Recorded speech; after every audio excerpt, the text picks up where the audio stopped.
성경 말씀 출애굽기 3장 18절 말씀입니다. 출애굽기 3장 18절 한 절 말씀입니다.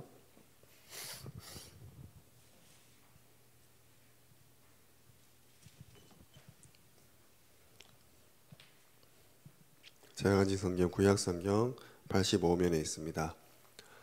출애굽기 3장 18절 말씀 우리 합독하도록 하겠습니다.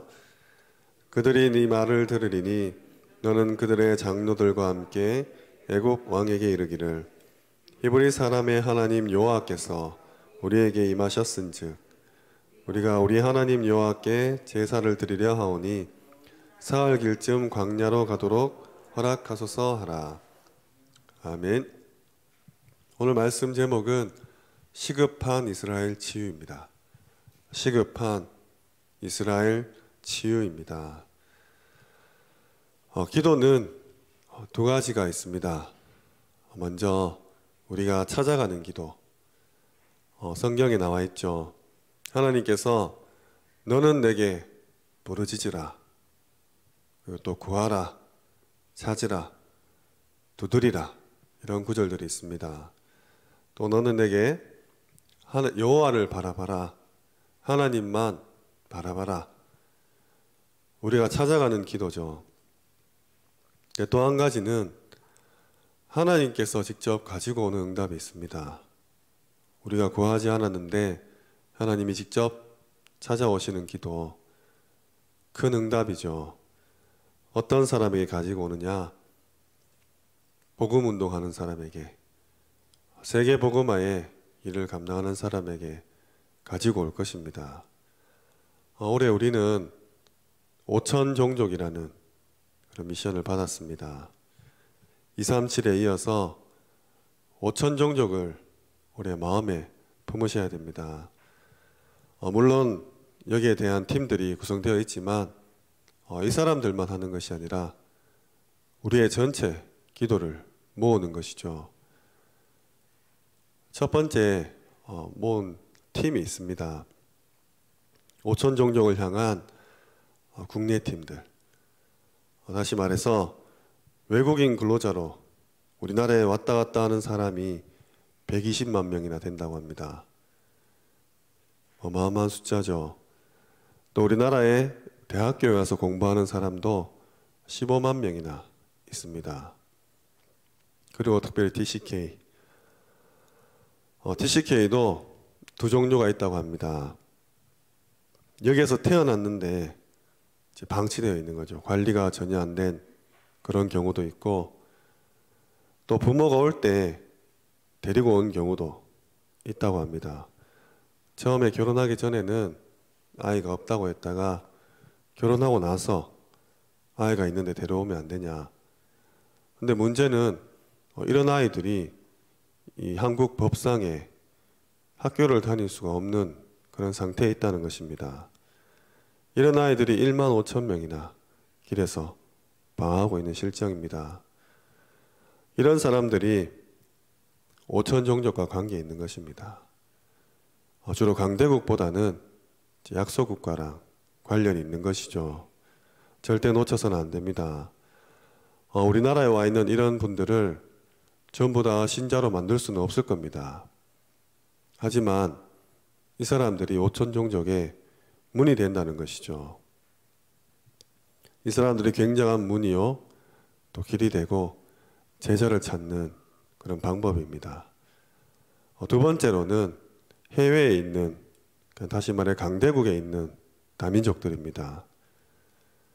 이미 237 나라 중에 강대국에 가 있는 다민족들 우리가 집중해야 됩니다.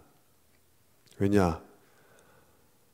이분들 중에서는 신학 공부를 하지 않은 채 지도자가 되어 있는 경우도 있습니다. 성경에 대해서, 특별히 복음에 대해서 알지도 모르는데 목회자로 서 있다는 것이죠. 전도도 전혀 모르는데 하나의 종교를 만들고 있습니다. 이 사람들도 또 5천 종족을 파고드는 문이 될 수 있습니다.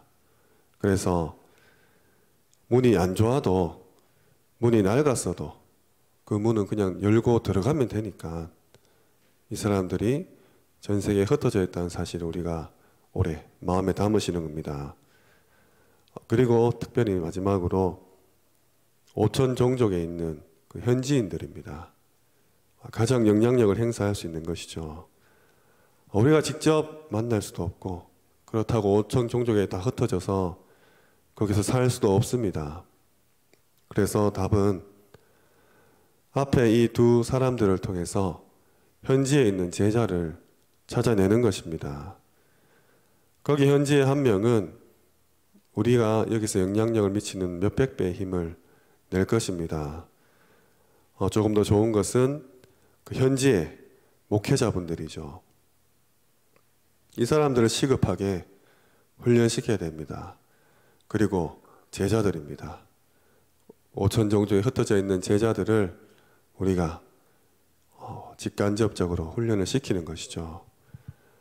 지금 코로나 때문에 모두 힘들지만 하나님께서는 또 선교의 패러다임을 바꾸셔서 한국에서도 온라인으로 만날 수 있게 길을 여셨습니다. 빨리 눈치채야 되는 것이죠. 참고할 부분은 건축이나 의료 같은 경우는 직접 파고들 수도 있다는 겁니다. 그래서 그런 팀들을 만드는 것이고 또 우리가 지난번부터 계속 빗물로 식수를 만드는 사업을 기도로 모으고 있습니다. 올해 우리가 본격적으로 해야 되는 일들이죠. 그렇다면 이 팀들을 놓고 또 우리의 기도를 모으는데 오늘 본문 애굽을 보는 것입니다. 가장 시급한 것, 먼저 이스라엘의 치유를 받는 것이었어요. 조금 참고를 해야 됩니다. 아무도 5천 종족에 파고들지 못했는데 당시 두 팀은 파고들었습니다. 무속운동으로 우상 숭배하면서 파고들었고 또 한 팀은 강대국입니다. 노예로 삼아서 그 현지인들을 쉽게 말해서 괴롭히면서 들어간 것이죠. 여기에 있는 사람들을 잡아다가 자기의 종으로 노예로 활용한 것이죠. 성경은 이렇게 예전부터 전 5천 종족을 향해서 파고드는 부분이 나옵니다. 하나님 뜻이 당연히 있는 것이죠. 이것을 빨리 캐치하셔야 됩니다. 다음 첫 번째로 애굽에서의 치유입니다. 애굽에서의 치유입니다. 하나님께서는 이스라엘 백성 치유시키려고 애굽으로 보내신 것이죠. 근데 애굽에 왜 갔는지도 모르면 계속해서 고난만 당한다고 느낄 것입니다. 애굽을 치유하는 것이 아니라 애굽에서 이스라엘 백성을 치유하는 것입니다. 출애굽기 3장 1절에서 18절 왜 하나님께서는 이스라엘을 노예로 보내셨습니까? 그리고 오늘 모세를 불러 피언약을 이야기하셨습니까? 출애굽기 4장에 보면 모세는 못 간다고 불신앙합니다. 5장부터 하나님의 말씀에 순종했을 때 놀라운 일이 벌어지죠. 12장까지 10가지 기적이 일어납니다. 왜 애굽으로 보내셨는가? 왜 내게 어려움이 왔는가? 내 삶이 이렇게 힘들고 고통 속에 있다고 느껴지는가? 이거부터 깨닫는 것입니다. 치유의 시작이죠. 우리도 모르면 계속해서 노예와 포로와 속국에 그런 환난과 고통을 당할 수밖에 없습니다. 그리고 두 번째로 광야에서 치유입니다. 광야에서 치유. 광야도 애굽만큼 중요했습니다. 하나님께서는 40년 동안 일주일이면 갈 거리를 40년 동안 뱅글뱅글 돌게 하셨어요. 이유가 있는 것이죠.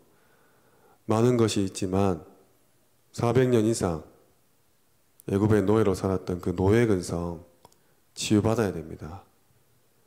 그리고 광야에서 그냥 먹고 사는데 급급한 만나 달라, 매출하게 달라, 목마르다 물 달라 이런 의식주 근성도 치유받는 것이죠. 후대들이 보고 배우지 않습니까? 40년 동안 부모님들이 전부 광야에 성경에 나온 표현 그대로 시체가 되었습니다. 2사람만 살아남았죠. 내가 혹 이 광야 같은 삶 속에서 먹고 사는 문제에만 급급하지 않은지 점검하고 치유받아야 됩니다. 그리고 3번째로 가나안 입국 이전의 치유입니다. 가나안 입국 이전의 치유입니다. 가장 중요하죠. 애굽에서도 치유받고 광야에서도 치유받았는데 왜 그랬습니까? 하나님께서는 미션을 주셨습니다. 그래서 세절기도 주셨고 성막도 허락하셨어요. 12지파가 3지파씩 나눠서 동서남북에 성막 중심으로 텐트를 열고 나가면 바로 성막이 보이도록, 그것도 구름 기둥이 또 뜨면 계속해서 이동하면서 계속 각인을 하는 것입니다. 성막 중심으로 살아가고 하나님 말씀 중심으로 살아가고 절기 때마다 이 성막 모형을 만들어서 하나님을 기념하게 하고 후대에게 기억하게 한 것이죠. 왜 그러냐? 민수기 14장에 가나안 정복에 그런 미션을 주셨기 때문입니다. 근데 정탐하고 와서 또 불신앙하죠. 그 땅을 보고 오라 했는데 갔다 와서 불평불만만 합니다. 애굽에 있을 걸, 노예로 살아갈 걸, 어쩌면 우리도 세계 복음화를 향해서 또 237, 5천 종족의 미션을 주셨는데 코로나 때문에 내가 힘들어 죽겠는데 또 돌아가는 겁니다. 옛날에 잘 먹고 잘 살 때가 좋았는데 또 불신앙하는 것이죠. 이 부분을 빨리 치유받자는 겁니다. 시급하다는 거죠. 그래서 복음 놓치고 있지 않은가? 내가 그리스도 피 언약을 놓치고 있지 않은가? 또 내 삶 가운데 의식주 가운데 매여서 오늘 응답받으면 기뻐하고 내일 힘들면 불평불만 불신앙하지 않는가? 그리고 미션은 아예 감각도 없이 내게 무슨 사명이 주어졌는지 관심도 없이 살아가고 있지 않은가? 그 땅을 차지할 것이라 했는데 그 땅은커녕 나 먹고 사는 문제, 생명 유지하는 문제에 내가 매였지 않은가? 시급하다는 거죠. 빨리 치유받아라 했습니다. 지금 다락방은 우리 단체는 237과 5천 종족 향해서 달려가고 있는데 내가 여전히 노예로, 광야로, 가나안 땅 앞에서 불신앙하고 있는 상태로 남아있다면 올 한해 하나님께 정말로 매달려서 이제 내가 찾아가는 그런 기도가 아니라 하나님께서 찾아오시는 기도를 맛보셔야 할 것입니다. 말씀을 맺겠습니다. 오늘 이런 부분들을 알아야 전도와 선교와 세계 복음화를 감당할 것입니다. 우리가 여기서 237을 붙잡는 순간 시공을 초월하는 축복을 받을 수 있습니다. 치유가 무엇인지 아는 순간 또 축복을 받죠. 왜 서밋 운동해야 되는지 아는 순간 하나님은 보좌의 축복과 제자를 붙이실 겁니다. 237, 치유, 서밋, 오래 붙잡을 단어들입니다. 사무엘은 어릴 때부터 언약궤 옆에 누워 있었어요. 그리고 그 언약궤에 대해서 철저하게 각인뿔이 체질되어서 이것을 후대에게 전달했습니다.